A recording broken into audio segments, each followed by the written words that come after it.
Hello and welcome to another COVID crisis update Upchuck. This is for Thursday, September 3rd, 2020. Unemployment numbers are down this week from previous week according to the Department of Labor. However, the calculation was changed this week. Department of Labor says that it was adjusted for seasonality. So the numbers this week are distorted and not really comparable to last week's numbers, just more clouded water. But the first-time claims were down this week to 881,000 compared to last week's first-time claims of 1 million. The CDC's eviction ban is now in effect. The eviction prevention has to be directly related to the reducing of the spread of COVID. So in other words, if your eviction would contribute to the spread of COVID, you may get out of it. But the prevention notice has to be in written form to the landlord. No way that this will be confusing or problematic for either party involved. So, news on President Trump's executive order on the payroll tax cut. Small business owners are not obligated to participate. Employers in the private sector are supposed to give the employees the option, and however, it is expected that the majority will not participate in this program. I'm not sure who the who is that decided the expectings in this matter, but they say that the majority will not participate because I think the majority is not even going to get the option. So anyway, that's just my opinion. That's my thinking. So federal employees as of today have no option to opt out and will not have the taxes taken out for the rest of 2020. On the flip side, from January to April, the taxes will be doubled. Robbing Paul to pay Peter? Or robbing your future self to pay self now? I don't know how that goes, but you could still get creative with it if you needed to, but why the added stress of the situation? I don't know.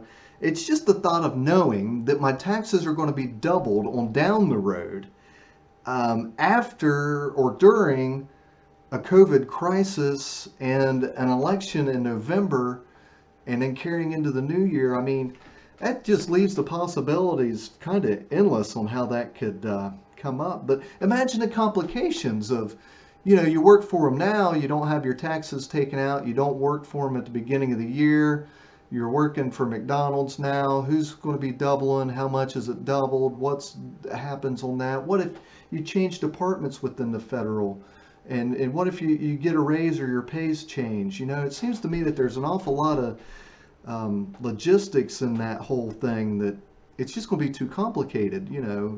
Are they good at complication handling?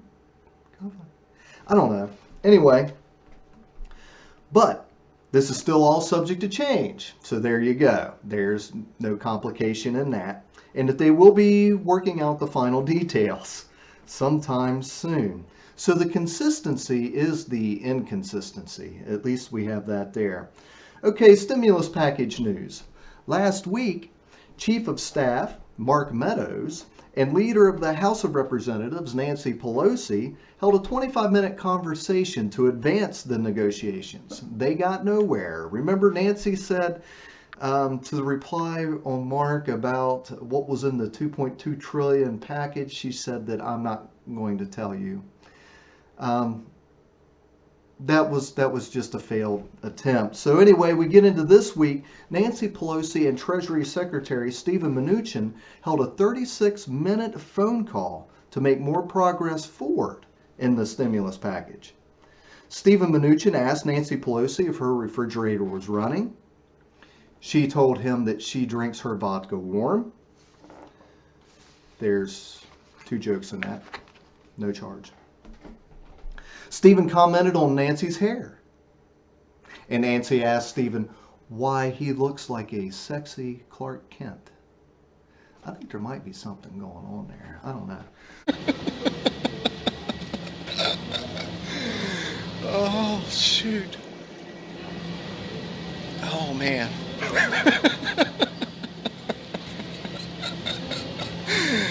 Oh. Got to compose myself just a little bit. Oh.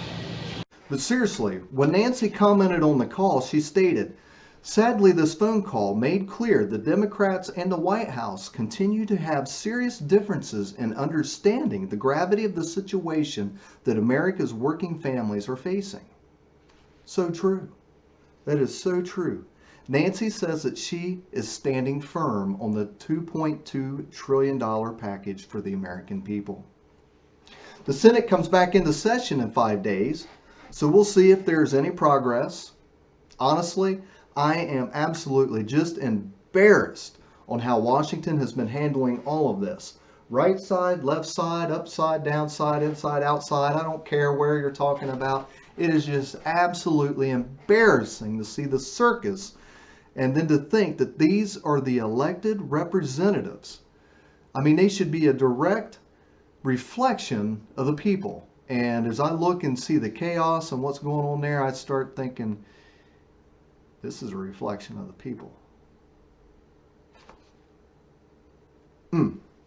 Ouch. Sorry. That's just my opinion, by the way. Okay, so anyway, in other news, Nancy says that she was set up and a salon owes her an apology. So it looks like straw hair from a scarecrow. They should give her a discount. Wait, what? What's this? What? No mask. She wasn't wearing a mask. So she could, they could see her? Well, wouldn't she owe them an apology? All right. Sorry, folks. Maybe she thought that it said saloon, not salon. Oh, anyway, she followed up responding to the comments by saying that the people needed to get back to work. This was while she was on vacation. So hit the like button. I know you didn't do it at the beginning. Why don't you subscribe? Let's run those numbers up. Come on, subscribe. So that's your update, Upchuck. Be smart, be safe, be wise. Welcome to the new normal.